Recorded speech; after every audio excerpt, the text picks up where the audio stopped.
Giving birth to baby is the most pious and beautiful experience in the world. After 9 months of long wait, mother gets to see a tiny baby who becomes her world forever.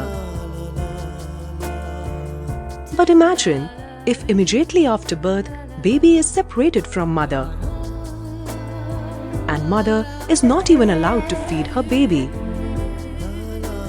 It can be hard to imagine today, but decades back this practice was prevalent. Babies were separated from the time of birth and were deprived of their right to mother's milk. There were voices of change which opposed this and stood against this, asking the big whys. Why mother and baby are separated after birth? Why baby is not breastfed immediately after birth? Why babies are recommended formula feed? When I was working as a doctor in Jalandhar in the government hospital and found that a lot of babies suffering from diarrhea. For me it was a bit unusual.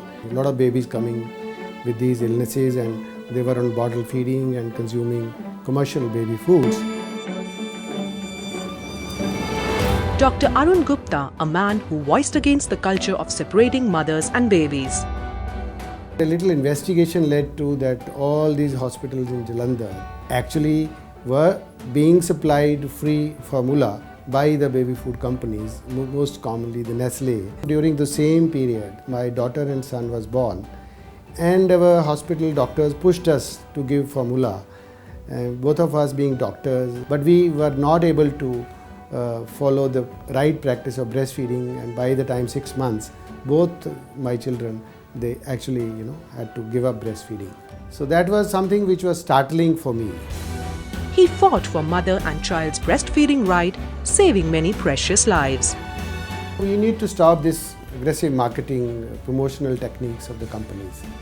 For curbing the clever marketing strategies of baby food industry and to protect breastfeeding, Breastfeeding Promotion Network of India, BPNI, was incorporated in 1991.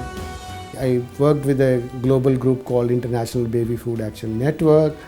In 1989, the first international meeting at Manila, and that's how the idea of BPNI was conceptualized during those meetings, which finally became a reality in 1991.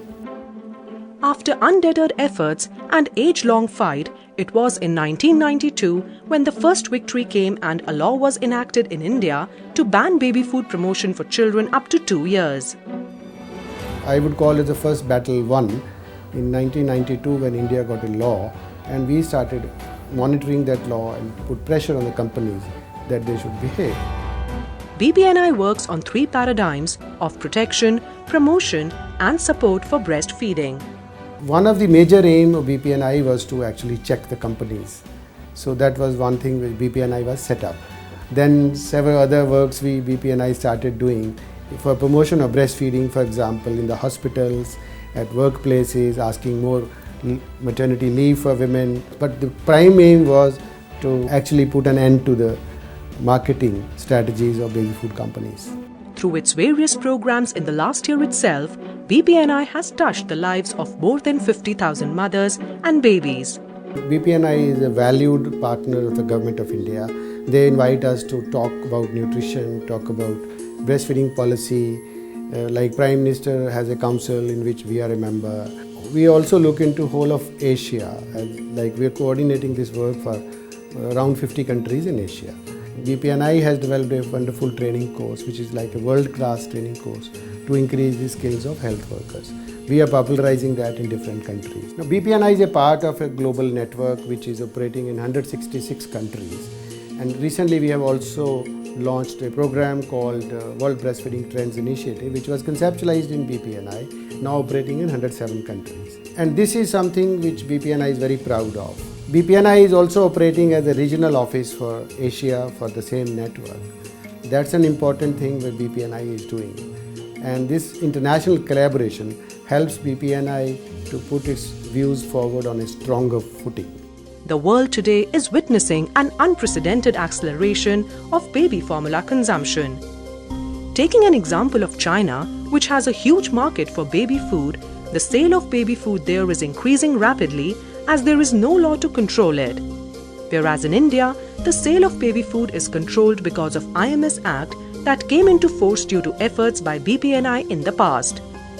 But in spite of strict law in India, baby food companies are still constantly finding new ways to influence pregnant and lactating women to increase their product sales.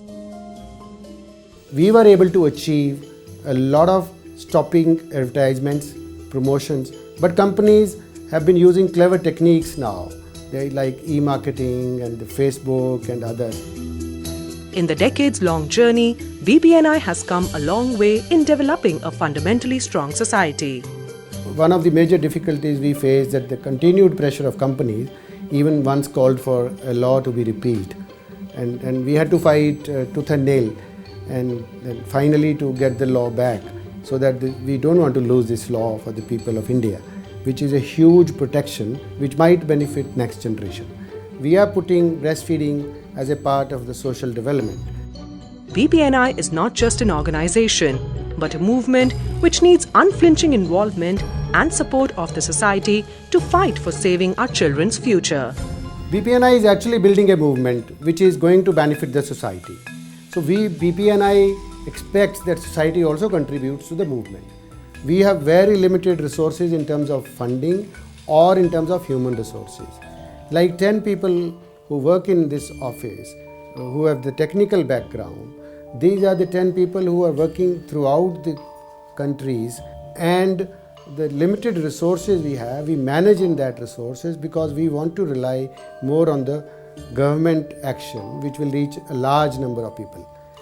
And we have a very serious ethical funding policy. We don't take money from the commercial sources, for example. That limits our funding. Breastfeeding is natural, safe and healthy. It cannot be replaced by artificial or processed food. Breastfeeding can prevent millions of babies from infant deaths due to diarrhea and pneumonia, impaired development, as well as reduce the risk for diabetes, hypertension, cancer and cardiac diseases in adult life. If people contribute to this, they will get fundamentally strong communities which are sound, healthy, and the kids grow smarter, they are very productive. The recent studies even tell that they can earn more when they grow up. Let us pledge a happy and healthy future for our children, because babies need mom-made, not man-made. Let the nature nurture its creation.